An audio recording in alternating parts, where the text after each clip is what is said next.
Hello everyone, Zero here, and the Arc World Tour is nearing its end with one final competition, the Arc World Tour Finals, happening just 1 week away from the time of this recording, with 15 competitors already qualified and one to be decided in Los Angeles, California. I wanted to take the time to ask some of those who have been qualified how they're feeling going into the competition, what we can expect to see, and potentially what will be the goals of the players that are coming through today.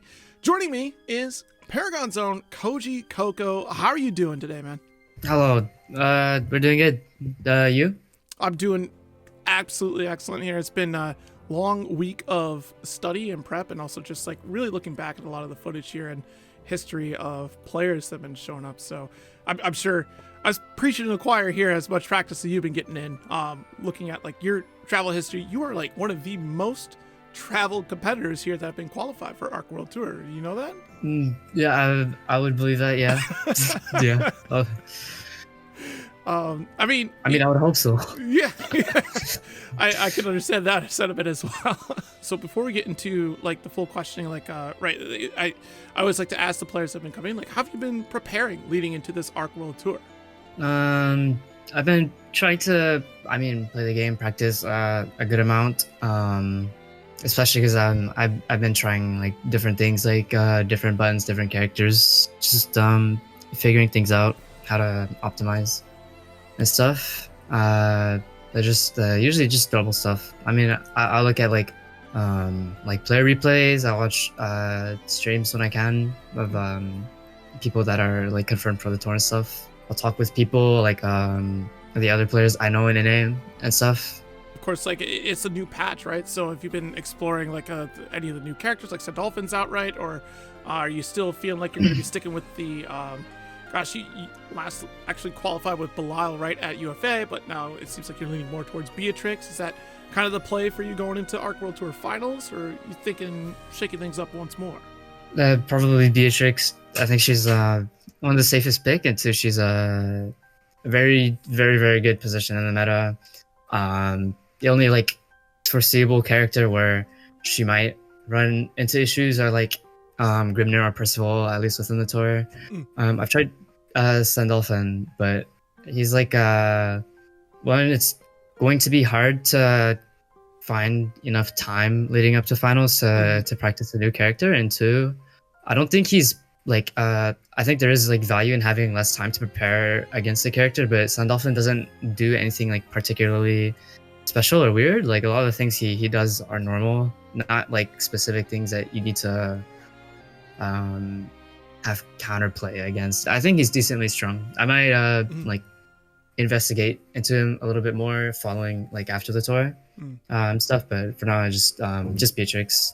It definitely seems like that character has been kind of back and forth from what I've been hearing from other folks talking about Sandolphin. Even in my own like exploration of the character, it seems like that double-edged sword, right? Of one, you leave yourself vulnerable if you change forms. I've seen a lot of players kind of say that they would rather be on light form as opposed to like one of the other elements that seems more powerful to them and less risk involved, since the character seems to be pretty powerful, like you said. Like, doesn't do anything too surprising, but also more Shoto-like. Like I've heard somebody had told me that they feel like Sandolphin is kind of like Gran. Like, would you kind of feel that same sentiment, or how do you think that hits?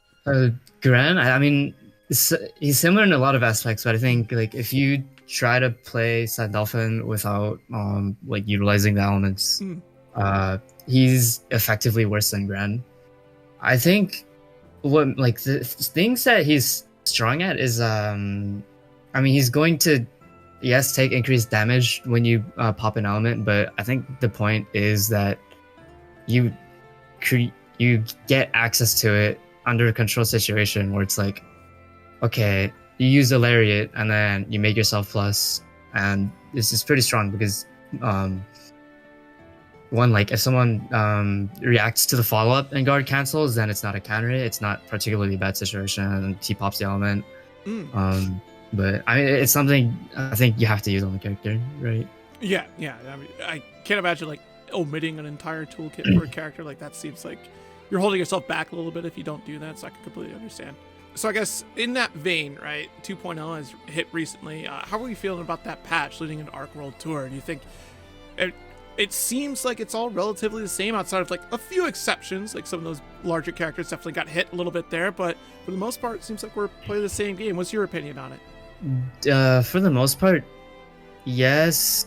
But I think the characters that were affected the most are probably like Grimnir and Zeta. Guard cancel being minus, mainly like for characters that have access to fuzzies. Grimnir in particular, you're basically like, I don't think there's a character that can even challenge him right now. Really, like Grimnir being that strong at that point. Yeah, I mean he got buffed. Oh, like he got like buffed, right? Like, right. I remember during one of the patches they gave characters with 7 frames close mediums, 6 silence to close medium for a reason. I think that's one of the worst decisions RX has made in balancing the game. And then guard cancel being minus is generally a good thing, but in the context of the game where there's guard cancel is like very unhealthy with characters like Grimnir, right? Yeah, I'm thinking about the fuzzy situation too, where now it becomes that much more of a risk that if it does get called out, then you're still worse off for spending, and then depending upon that break point, you spend a resource, and then you're minus, and then that puts you in such a disadvantageous position. It's really hard. And then a lot of people troll about this. What do you call it? On the Beatrix changes, the only universal changes that are made to this character. In reality, the guard cancel change affected her more than the other characters. Go ahead, talk about it. Let's hear it. So I mean, I think one reason why like you would see players like Gamera rate Beatrix like very highly, like the way he would evaluate that character, I think it's based on the strategy where most like in Granblue, a lot of characters, well, almost every character is going to want to expend BP as a resource, right? Before health, before taking a risk that causes them to lose health. But the way Beatrix would work, once she's put in that position where you spent the resource, which is your health, and taking a risk for something like high reward, you're still putting yourself in a good situation, even if you get hit, because you basically have you guaranteed have 3 chances to kill them. Like once they block or get hit by brave counter, because it's your turn and everything is in your favor, the risk reward. And then I guess that as like an incredibly effective strategy, she did lose that, but I mean relatively, I still think she's like better than before, because the characters last patch. Of course, there was Belial, who was really, really, really strong. Top 2 at the time, in my opinion. I think Grimnir was still better, but right after that was Beatrix. Even like before Catalina got nerfed, I think Beatrix was easily top 3 in contention. Like those 4 characters were in contention for like the best in the game. Like I wouldn't argue against any of them. I can see where because Grimnir effectively plays the game so differently than the rest of the cast, like especially with those Gale dashes, especially with the way he forces fuzzy situations, and then Belial is just like that. In my opinion, like that image of this is where every character probably should sit around in the previous version before leading into 2.0. Like that seemed like he was in an ideal state. Obviously had some like the constant plus pressure was definitely really good for the character, maybe too good in my opinion. But I don't know that. I mean, I don't like that they nerfed the offensive aspect about that character, but I guess it does make him like a little bit like different now, less well-rounded than before. But I always thought Belial was like a defensive character before. He has I mean, I think the action, like hitting active frames with the 6XL, like a huge super long normal into far heavy into EX Farball for like a guaranteed plus situation in their face, where a lot of characters have to initiate RPS before getting to that point where he could just get in there for free with a really high reward. That was really strong, and I think that's what really defined the character for me. But they didn't really nerf what made his defense really broken, like side switch off of ultimate DP and ultimate fireball at the on block situation. Like it's still I think Ultimate Fireball is still one of the best ult skills in the game, probably. Like under the context that like you can like hit confirm it and efficiently like expend your resources that way, it's still very, very strong because you get almost like a guaranteed good situation every time you use it on hit. And then the on block situation is still pretty good. Even like it's like it's like a nerf, but it's like a buff at the same time in some situations. It's mainly a nerf to the ult fireball, but yeah, because now you're pushing full screen, you still get that corner approach, like you're gaining ground off of it still. You're in a it's plus 38 on ult fireball if I'm not mistaken. I know it's in the 30s for sure, but like yes, it's yeah, I'm pretty sure, yeah. And it's mainly weaker when he's in the corner. But like using it for offense like mid-screen, like let's say in situations where far heavy into EX fireball wouldn't true block string, doing far heavy into like ult fireball, it becomes an effective strategy. And then I mean there's so many reasons why Grimnir is broken. But seems like you really got it out for Grimnir right now. Yeah, no, he was. God, no. Okay, let's continue. No, I appreciate. Thank you so much for letting me peer into the mind of Kojicoco for a bit. I want the 2.0 changes, but also just seeing like how you're thinking about the balance of the game and how characters are going forward. It kind of leads me to my next questioning, I guess, which maybe I kind of got my own answer a little bit out of this. Is just is there somebody that you hope to run into during group stages, or somebody that you're hoping you don't run into in group stages? How are you feeling about that? I feel pretty indifferent about most players I'll be running into groups. Like even considering how much I dislike Grimnir as a character, I think I have a personal really good matchup into Zane, which saves me like a lot of stress, I think, like going into this. But I've played every person I'm pretty sure on the Arc World Tour roster except for Gamera. Yeah, looking at your matchup history, like you've darn near done it. I'm still not done filling out like all my notes on like matchup history and everything, but I think that is the one that you are missing is Gamera. Almost everybody, like I've played almost everybody offline. I've grinded with them online. Like even like the Japanese players like Toro and Rukis. But Gamera's the one player who I've never really played. So I mean, out of fear of the unknown, I would like to avoid him until like later in the bracket. But that's mainly it. Okay. Yeah, I'm definitely curious to see how the group picking goes. I've been hearing talks of like folks really trying to break down the strategies of when they're going to pick and what section of the group they're going. So I'm really excited to see how that plays on Thursday night. Is there a player that you find to be the most challenging? I think we kind of answered it in the previous question. Would be like Gamera in that. Well, space. I mean, the thing I don't know if it's going to be challenging, right? Yeah, fair. I mean, just based on history, I probably like want my revenge on Toro the most. I was wondering about that one.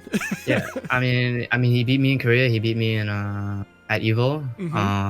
I played him in a net play bracket like one time, but did you? Like that's net play. How did you feel about the net play bracket? You think you were? Was that before or after Evo?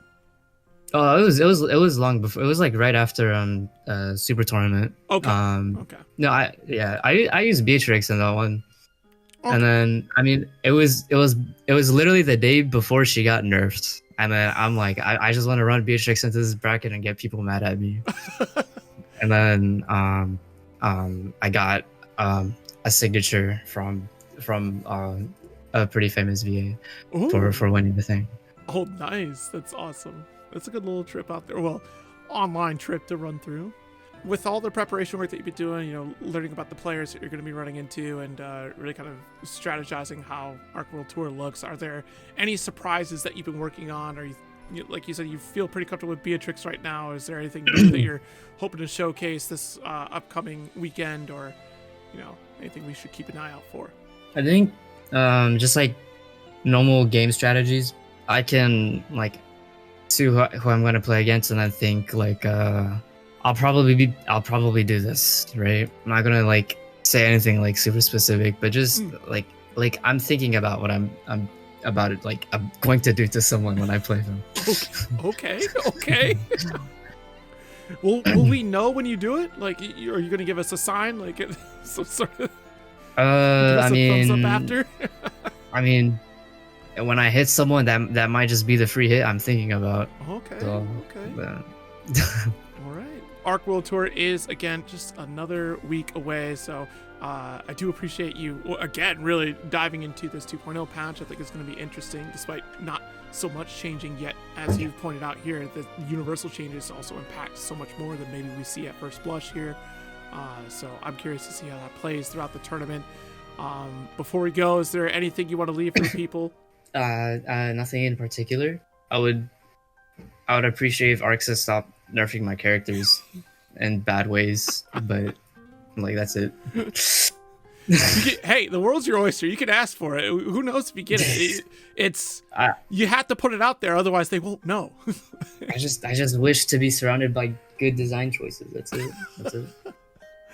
All right. Well, that being said, folks, Arc World Tour Finals is going to be happening the 20th through the 23rd of March. Of course, the group picks are going to happen on the 20th, and the rest of the bracket plays out for the entire weekend. It's going to be a great celebration, not only Granblue Fantasy Versus Rising, but Guilty Gear Strive and Under Night and Birth 2.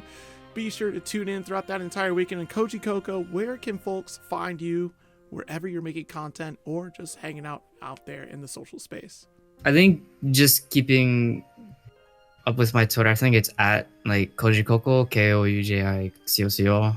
I'll generally have like updates on stuff like when I do content, which I do plan on doing, but I'm lazy. You got something to think about, right? You're in school right now, yeah, so yeah. Priorities.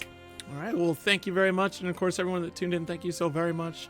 We'll see you at Arc World Tour Finals. Until next time, stay happy, stay healthy, in later days.